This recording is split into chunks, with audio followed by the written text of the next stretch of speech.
Hi, everybody. Welcome. Welcome to another Spark video. So today I am going to be talking about feeling connected and feeling separated and kind of how that happens, what that looks like for you. It's winter here in the Northern Hemisphere.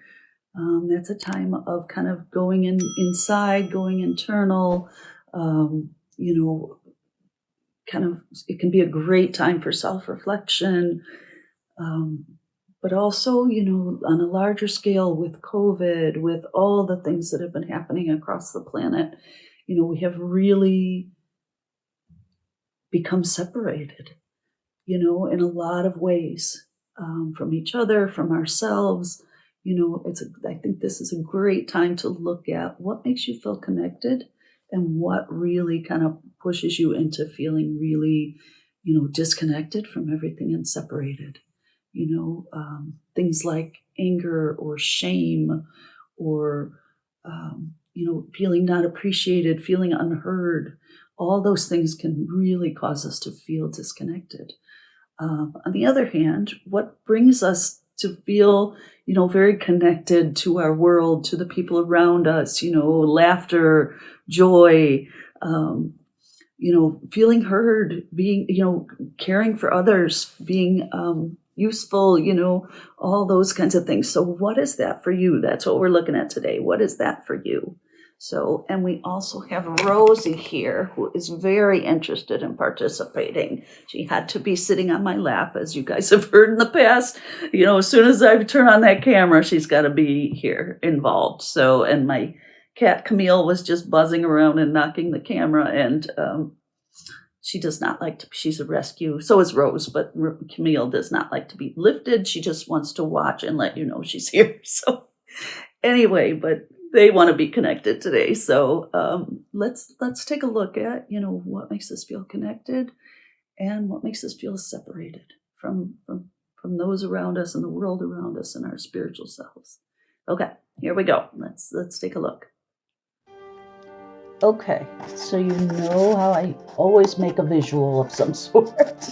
So here we go. Here is our activity, or our visual on our activity. I created, there's two circles, one for separation and one for connection. So just take a look at yourself, at your life, at your what surrounds you, who surrounds you, what makes you feel separated. And big ones are things like shame, guilt, feeling unheard, feeling unappreciated, isolated. There's a lot of things that can make us really pull away from people and just kind of tuck into ourselves. So what causes that for you? So take some time and just kind of go through. In the other circle, that's the circle of feeling connected to the world, to each other. So in that would be things like joy, laughter, feeling useful in your life, giving to others, feeling appreciated, heard, loved, all those types of things that really make us feel alive and make us feel connected to others in the world around us. Connected spiritually. So let me know, what is that for you? If you're willing to share, you do not have to share. But, if you're comfortable with that, it's amazing how much we all share a lot of these, traits and things and feelings and emotions about connecting and feeling unconnected.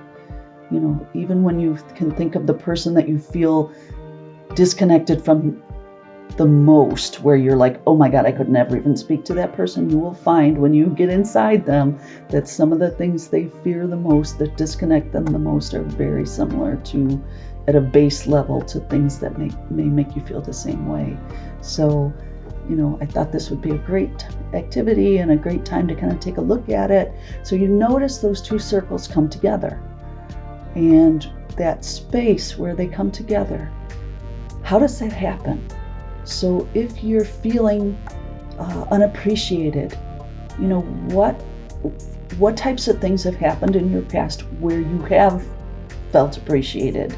How did you bridge that gap? That section is kind of a bridge. How do you get from one to the other?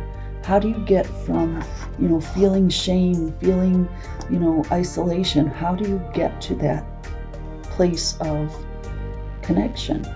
So, part of it might be the people around you, your interactions. Some of it's taking charge, on your part. You can't change other people, certainly, but, you can change how you interact, how you choose to engage, So, caring for others, giving to others, that can be a way that makes us feel really connected. Listening, deep listening is another thing that can make us very, very connected to each other, without judgment, without, and that can be very challenging, absolutely. But think, when you've gone from your separation to your connection in the past, how have you done that? What actually bridged that gap? So that's another area that we kind of look at on this activity. And that it's a really tricky one, but it really can be eye-opening, it can be heart-opening, and it can be really a wonderful experience when you cross that barrier. So, okay, so that's all. It's a lot to look at. So trying to keep it brief and just, I hope you enjoy this. I hope it's useful to you, and I'm glad you were here today, and take care, and we'll see you next time.